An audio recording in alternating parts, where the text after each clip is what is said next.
Bueno, segundo bloque de La Balanza, ya está con nosotros el fiscal anticorrupción, el doctor Joaquín Millón. Doctor Millón, buenas noches, gracias por venir. ¿Qué tal? Buenas noches, gracias por la invitación. Bueno, primero preguntarle cómo funciona, ¿no?, la Oficina Anticorrupción para el televidente que dice, bueno, depende de Fiscalía de Estado, con cómo es la relación, cómo actúa de oficio, me imagino que sí. ¿Cómo es este mecanismo, digamos, bien, dentro del Estado? La Oficina Anticorrupción fue creada en diciembre de 2015. Empezó a funcionar desde que yo fui designado en el cargo, a propuesta del gobernador, con acuerdo de la legislatura, en febrero del año pasado. De allí, desde su creación, tiene dos funciones y es lo que hemos venido haciendo desde sus inicios. Fundamentalmente tiene funciones investigativas y funciones preventivas. Lo que intenta es investigar posibles casos de corrupción o violaciones a la ley de ética pública y, por otro, prevenir posibles casos de corrupción y violaciones a la ley de ética pública. En concreto, hacemos dos grandes cosas.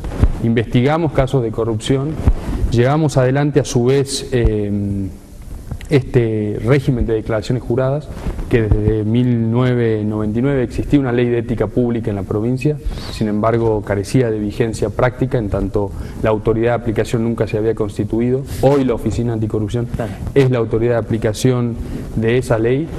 Las declaraciones juradas de los funcionarios públicos están disponibles en la web de la Oficina Anticorrupción, también en la web de una dependencia del Estado, que es Gobierno Abierto, respecto al Ejecutivo. Es un régimen que a su vez requiere que los funcionarios que ocuparon cargos en los últimos 10 años presenten declaraciones juradas. Es un organismo independiente del gobierno. No depende de la Fiscalía. No depende de Fiscalía de Estado, no tiene nada que ver. Buen dato ese. No depende de Fiscalía de Estado, no obstante trabajamos conjuntamente en algunos casos.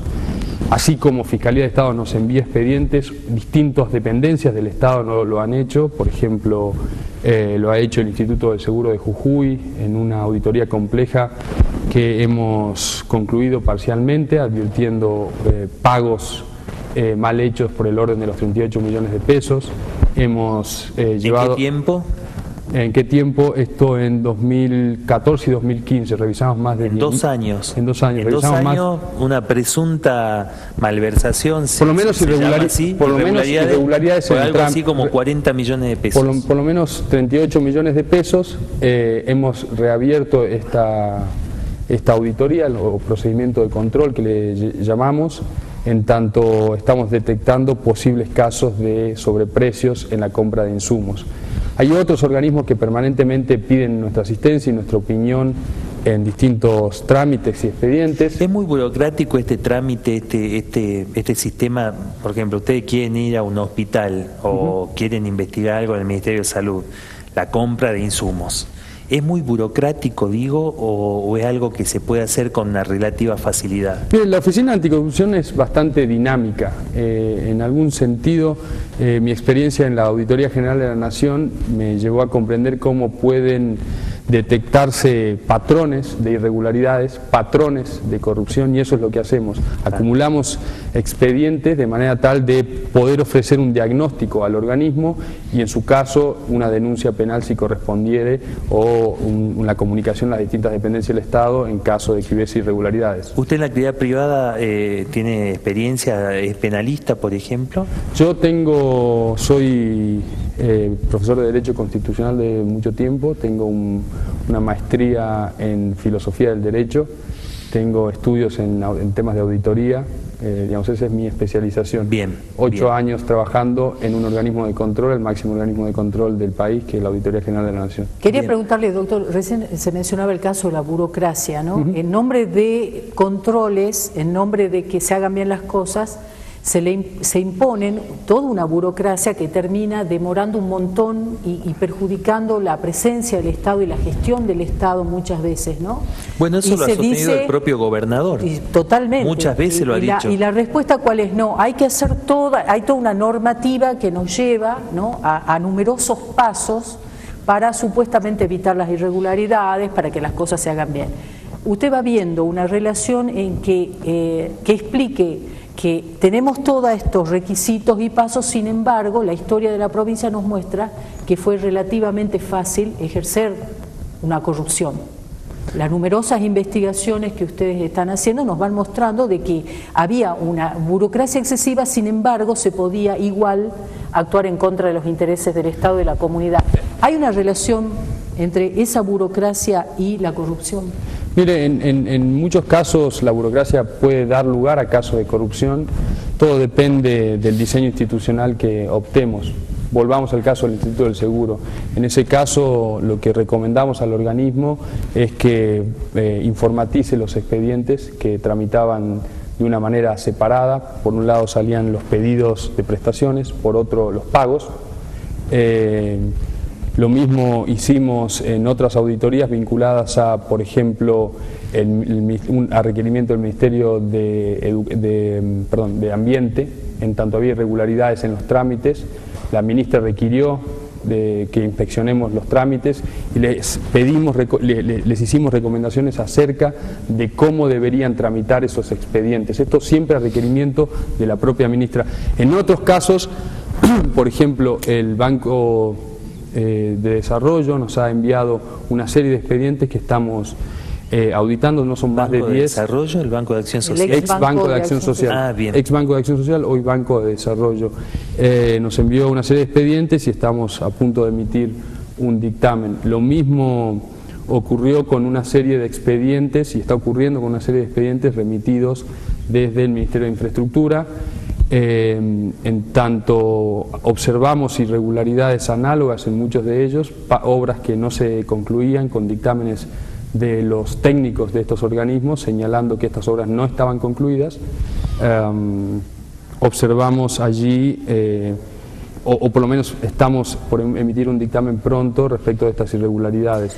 ¿Empresas privadas? Se trataban de cooperativas y empresas privadas. Uno de estos expedientes era un expediente de la empresa mencionada en el audio.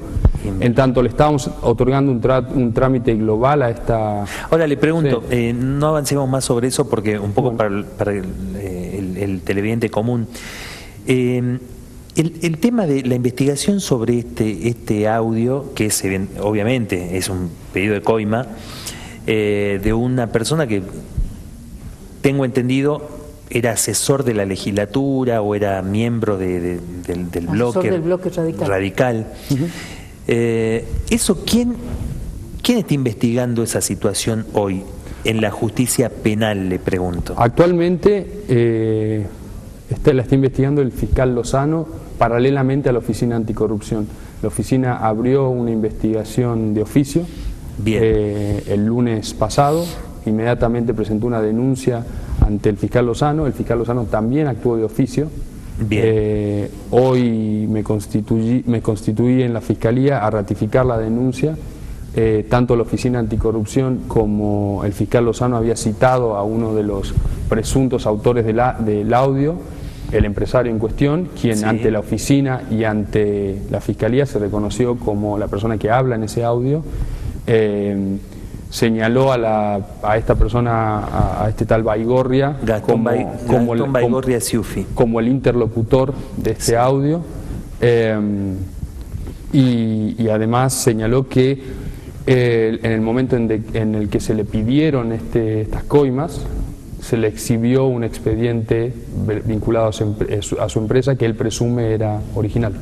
Bien, ahora sobre esta cuestión, ¿no? Primero preguntarle, desde el punto de vista técnico, ¿cómo se hace en el caso de un audio o qué valor tiene un audio que ha sido grabado, digamos, subrepticiamente? Y si se puede contactar con peritos que la persona es la que habla. No hay una jurisprudencia unánime en la materia, hay criterios disímiles, depende de los tribunales. Bien. En términos generales hay dos procedimientos. El primero es un procedimiento tecnológico. A través de un sistema tecnológico uno puede reconocer la voz de una persona a través de el audio. Esto tiene problemas en nuestra jurisprudencia de la Corte Suprema, en tanto podrían objetarse en base al fallo Evelyn Vázquez Ferrá, que una persona no puede ser objeto de prueba. Básicamente uno no puede ser el objeto de esa prueba, sino, digamos, esto cobró algún tipo de trascendencia pública en los últimos años cuando se cuestionaba o se indagaba acerca de los hijos de Herrera de Noble. Correcto. Y el otro procedimiento disponible o que la jurisprudencia ha aceptado o alguna jurisprudencia ha aceptado es el reconocimiento por parte de personas que conocen a esa persona y lo reconocen en el audio.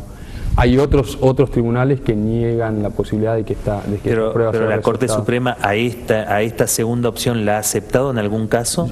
Que yo conozca, la Corte Suprema no ha aceptado ¿Ninguno de los dos? ninguno de los dos casos. ¿Y entonces cómo se prueba si una persona... Que la Corte Suprema no haya aceptado, lo que yo estoy diciendo es que lo que la Corte... Claro, que no tenemos la jurisprudencia, pero eso no De la significa... Corte. De la Corte, pero De la no Corte. significa que esto no llegue a la Corte y la Corte acepte que se pueda utilizar Exactamente, algún instrumento así. el criterio que uno podría aplicar o podría arguir la defensa es que si se utilizara un procedimiento tecnológico de reconocimiento de voz estaría siendo objeto de prueba, cuestión que puede discutirse por la jurisprudencia local. Bien. Doctor, ¿se sabía ya de la existencia de este hecho antes de que tome estado público? Me refiero a los audios de la desvergüenza. Yo obviamente no tenía conocimiento si no hubiese iniciado inmediatamente un procedimiento como lo inicié apenas se viralizó el audio, tomé conocimiento a través de una nota... Bueno, pero el gobierno ha dicho taxativamente que, porque esto ya lo vamos a explicar, hay un bloque que se llama El Medallero, donde vamos a hablar del famoso empresario. Obviamente, el empresario, ¿por qué lo viraliza o por qué lo expone al audio? Si fuera solamente para su defensa personal, no tenía necesidad de hacerlo en público, ¿no es cierto? Acá lo que el gobierno ha dicho, se trata de gente que nos está extorsionando. Yo escuché a un ministro importante decir, esta persona nos están cobrando un dinero y nosotros no le vamos a pagar. Y esto operó como mecanismo de extorsión. ¿Usted tiene una visión parecida? No, yo tengo una visión parecida, en tanto me parece que no tengo constancias respecto de esa extorsión. Es cierto que sí se habla en el audio, y es lo que estamos haciendo desde la oficina, en tanto separamos el expediente que estábamos analizando de manera global, para dar una respuesta pronta e individual y constatar si las obras que supuestamente debían ser hechas y no se hicieron, efectivamente están hechas o no están hechas. Ahora, si de eso, porque la hipótesis que maneja el ministro Rizzotti en concreto es que esto se trataría de una extorsión, en tanto se pretende el cobro de alrededor de 4 millones de pesos por obras que no se hicieron y sin embargo se intentaban cobrar. La oficina tiene uno solo de estos expedientes y está llevando adelante prueba inmediatamente para verificar si se hicieron o no se hicieron estas obras. Yo no puedo afirmar este procedimiento de extorsión. Correcto, no tienen las pruebas. Creo que lo que es fundamental es separar los tantos. Por un lado, el hecho de presunta corrupción, de presunta extorsión por parte del funcionario, simulando esa autoridad que no tenía, o esa capacidad de influir en funcionarios para emitir un dictamen, y por otro lado la existencia o no de obras que se pretendían cobrar y que no estaban hechas o no estaban iniciadas. Estos corren por dos carriles separados. Son dos cosas totalmente distintas. Ahora, si fuese cierto que estas obras que se pretendían cobrar no están hechas, los casos en algún sentido se vinculan. Por lo menos la hipótesis podría ser confirmada, cuestiones que no, en tanto no puedo afirmar que existe la conexión, porque por algo él fue a proponerle una coima. A ver, bien podría haber mentido.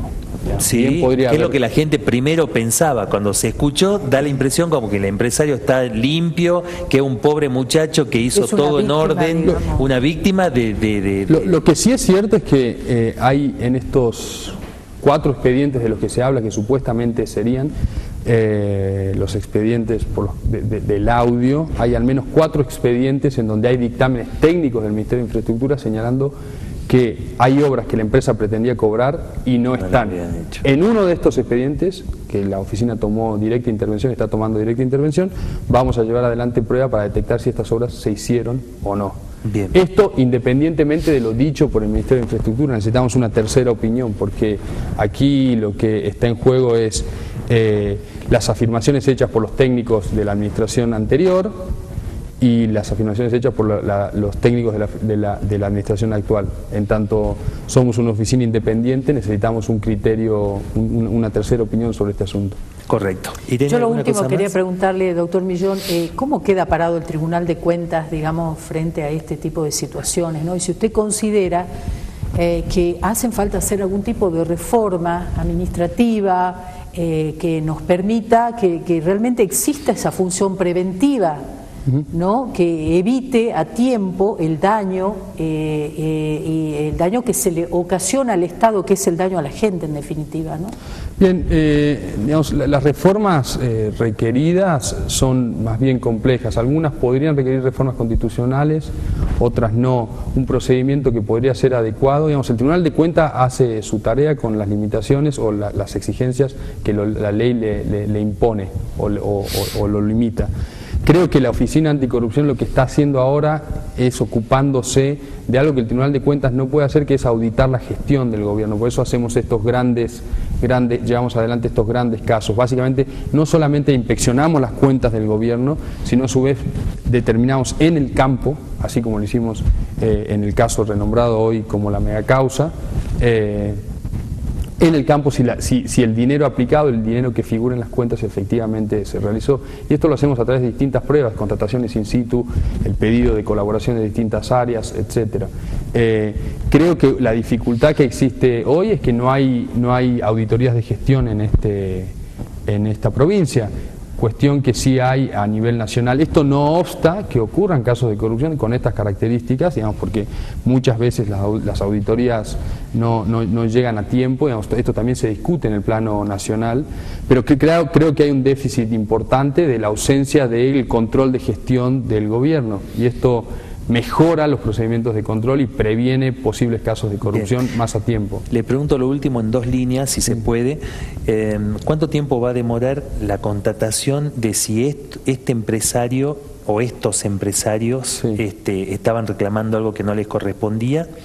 Y de darse ese tema de la extorsión, ¿qué pena les cabería?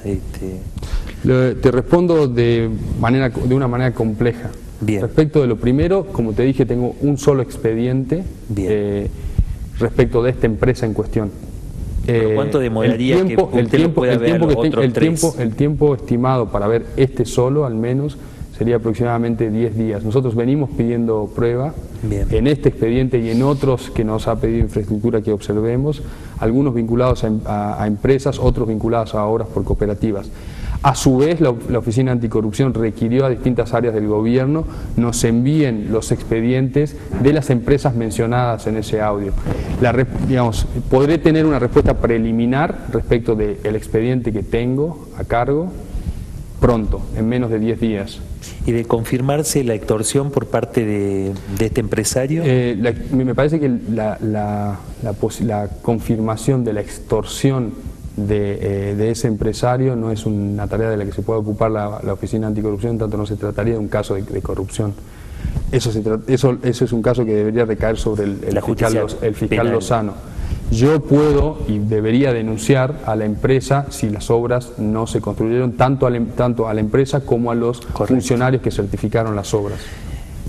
Doctor Millón, muchas gracias. Ha sido muy amable. Gracias a usted. Gracias.